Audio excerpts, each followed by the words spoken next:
You're listening to an Airwave Media Podcast. This is Jeff Stein, the host of American Carnage, a new American history podcast which debuted with the epic story of John Brown, told across 5 episodes. If you want the deepest dive anywhere about how one old man and his ragtag army changed the trajectory of all of American history, you're going to want to check us out. You will learn everything you ever wanted to know about John Brown and his role ending the most evil institution in the history of the country. Find American Carnage wherever you get your podcasts.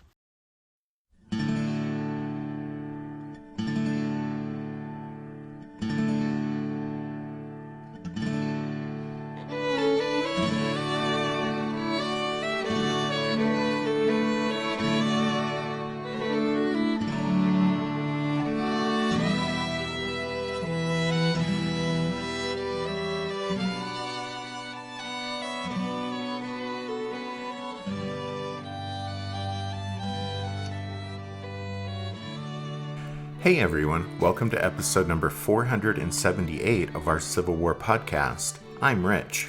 And I'm Tracy. Hello y'all, thanks for tuning into the podcast. In the spring of 1864, in a letter to his wife, Colonel Theodore Lyman, a member of the Army of the Potomac's headquarters staff, wrote, "Grant is a man of a good deal of rough dignity, rather taciturn, quick and decided in speech." Lyman also noted that Ulysses S Grant, quote, habitually wears an expression as if he had determined to drive his head through a brick wall and was about to do it. Well, the colonel's assessment was more perceptive than he realized.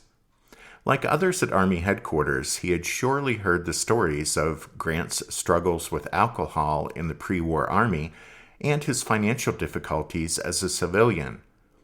But beneath Grant's nondescript appearance and plain uniform lay a quiet strength and hard-boiled competence that led Lyman to tell his wife, "I have much confidence in him."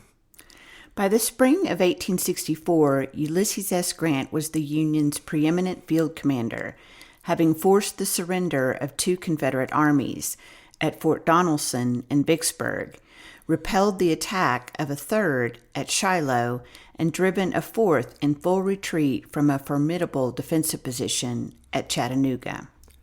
Many generals might have admitted defeat after the first day at Shiloh, or abandoned the campaign against Vicksburg with its multiple failures, or shrank before a challenge with prospects as grim as those at Chattanooga, but not Grant. Theodore Lyman's confidence was not misplaced, because a capable, resilient man and relentless foe now commanded the armies of the United States, and he wore the 3 stars of a lieutenant general on his shoulders.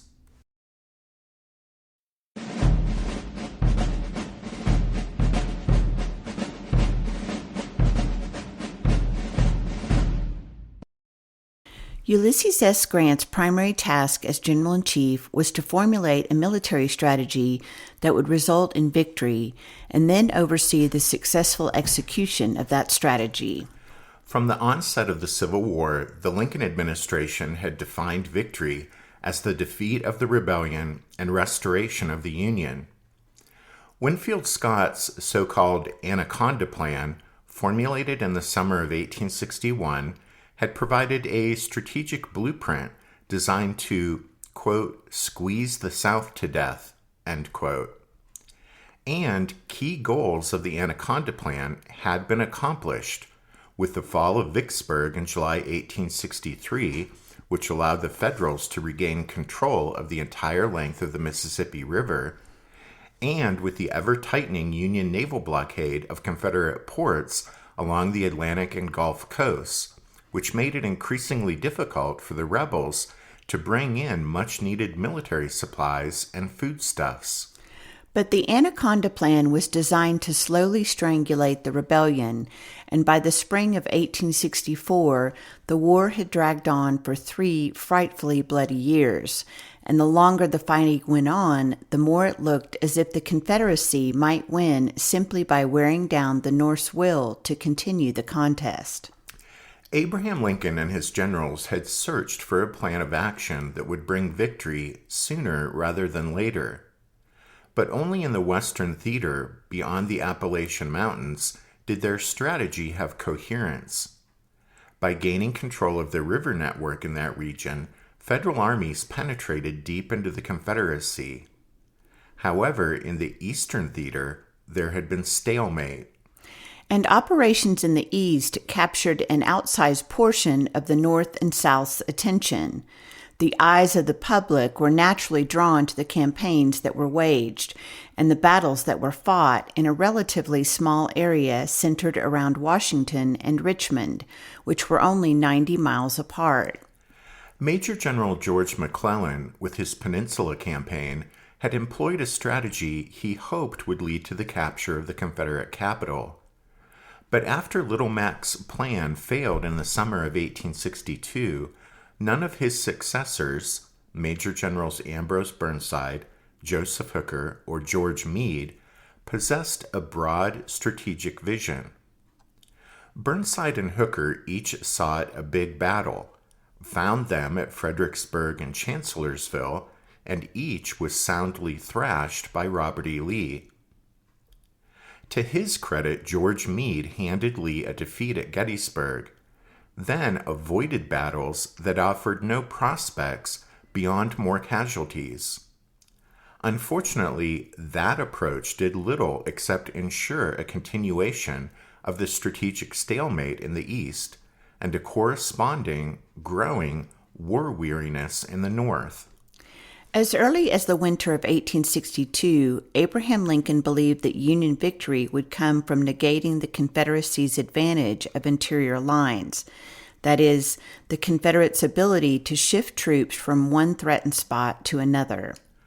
One of Lincoln's greatest strengths was his abundance of common sense.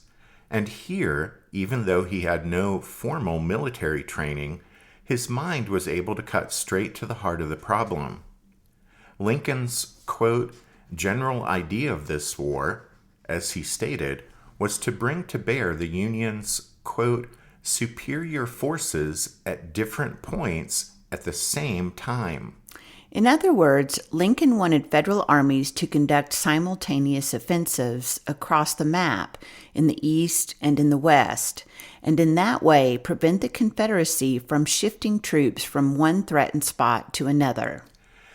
Abraham Lincoln was frustrated because so far in the war, the Federals hadn't been able to pull that off. However, now, with Grant, Lincoln hoped that he'd finally found a general who shared his vision for how to achieve victory and would be able to translate that vision into reality.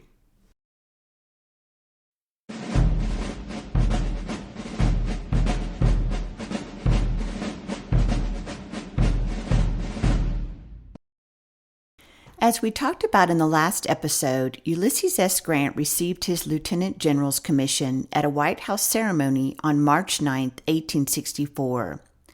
However, since his victory at Chattanooga at the end of November 1863, he had worked on an overall strategy for the next spring's operations.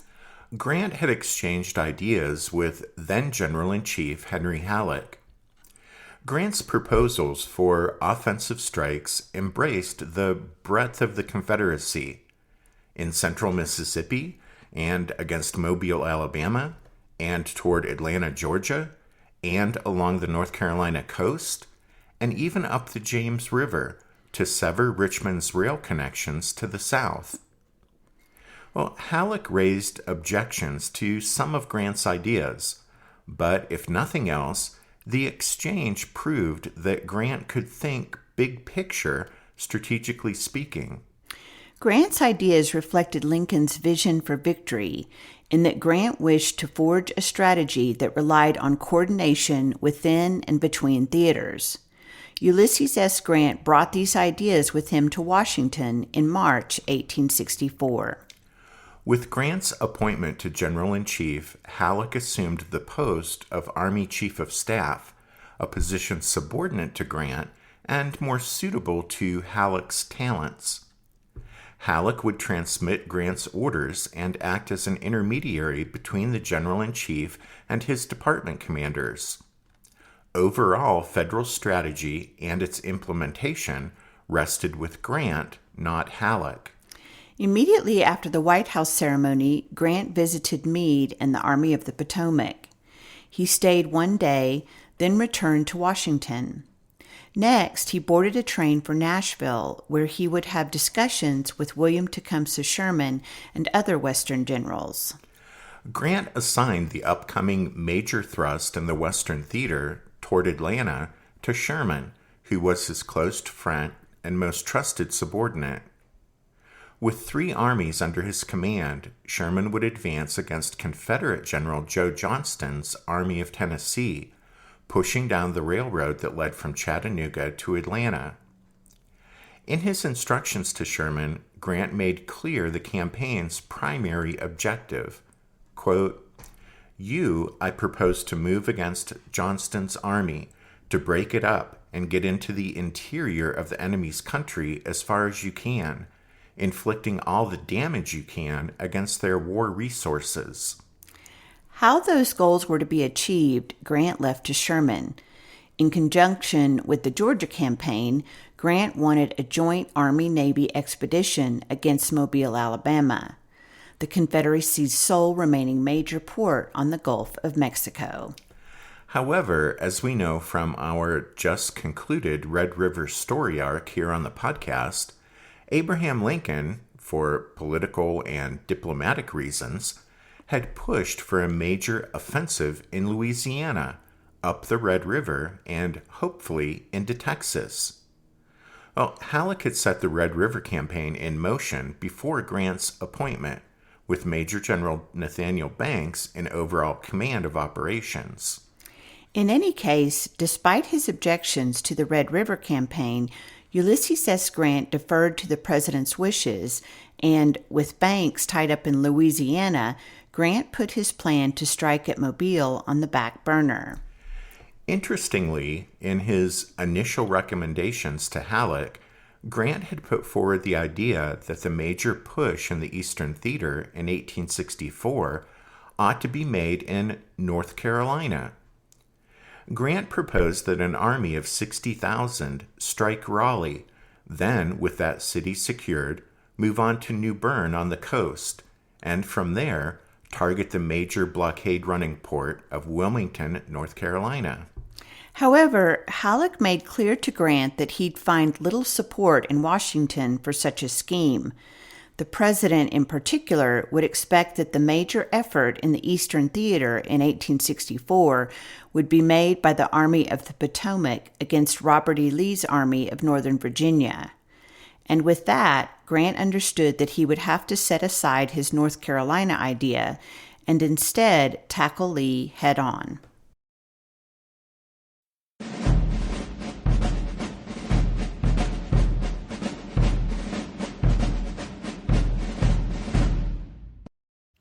This is Jeff Stein, the host of American Carnage, a new American history podcast which debuted with the epic 5-part story of the radical abolitionist John Brown. We provide the deepest dive you will find anywhere about Brown, and we ask the hardest and the deepest questions that you can ask about his actions.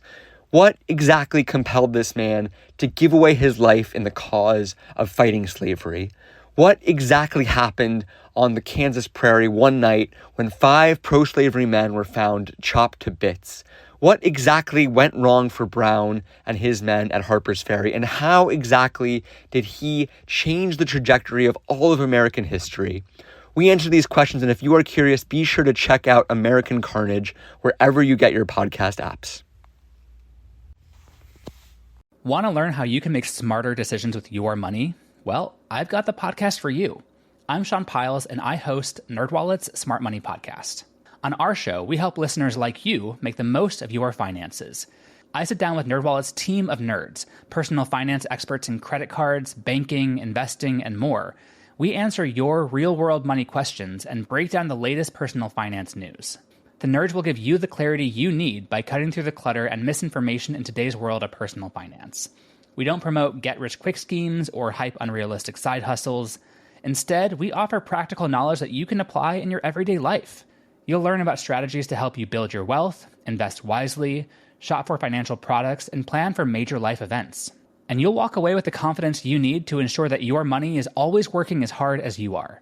So turn to the nerds to answer your real-world money questions and get insights that can help you make the smartest financial decisions for your life. Listen to NerdWallet's Smart Money Podcast wherever you get your podcasts.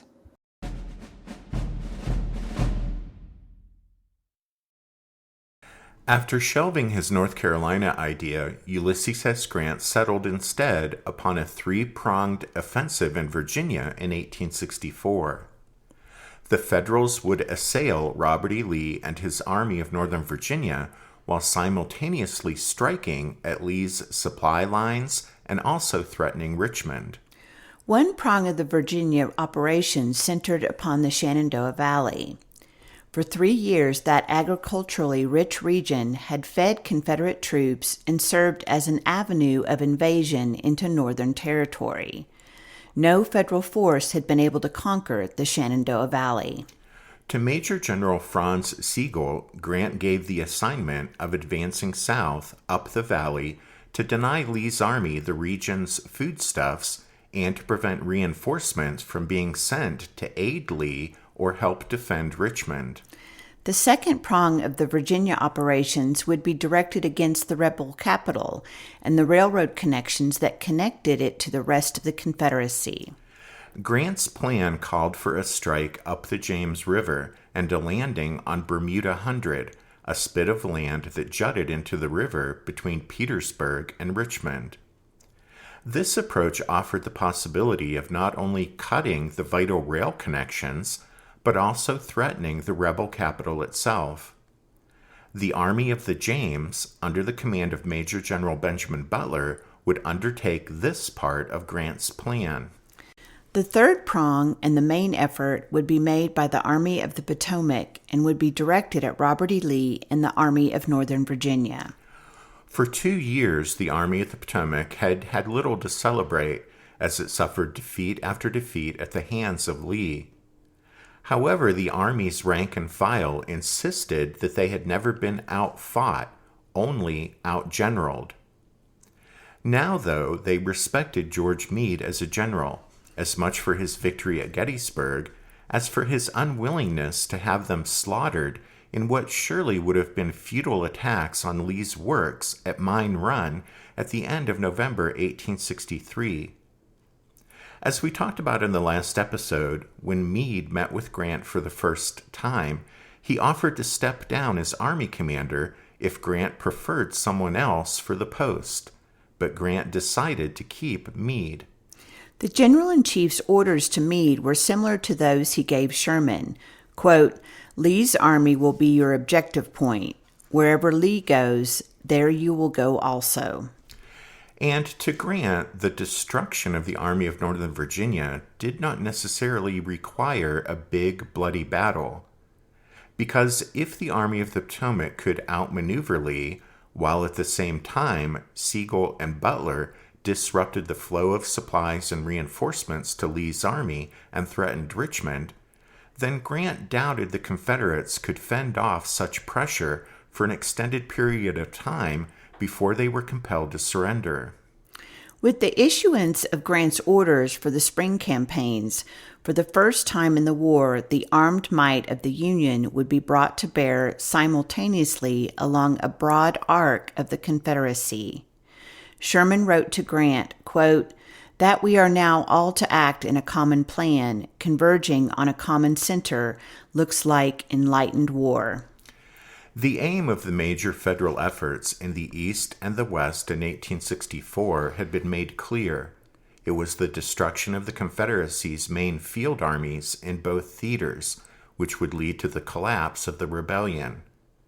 But Grant's grand strategy, like the whole Union war effort from the start, rested upon the Northern people's willingness to pay the cost and endure the sacrifices necessary to see the conflict through to the end and defeat the rebellion. Abraham Lincoln knew that the success or failure of the Union cause ultimately depended on this delicate and already much strained variable. And the ultimate test of a war-weary North's willpower still lay ahead in the fall presidential election. As we'll see, Abraham Lincoln's hopes for re-election and Ulysses S. Grant's grand strategy, that is, the progress of the federal armies in Georgia and Virginia in 1864 and presidential politics, it will all be fatefully intertwined.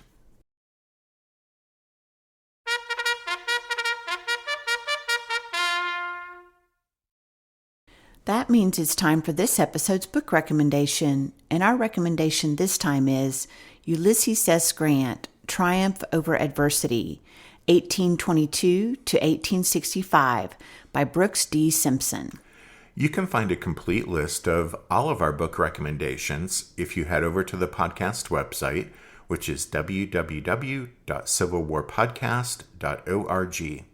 We wanted to let you know that a few days ago, we released members episode number 157, which is titled, Please Pass the Salt.